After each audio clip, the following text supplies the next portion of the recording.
was intended for drinking.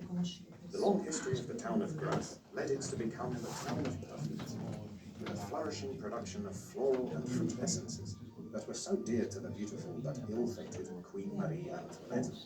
Then, alas, Napoleon arrived in 1797, and France took over everything from Venice's supremacy in perfumes. It was the beginning of the modern era of fragrances.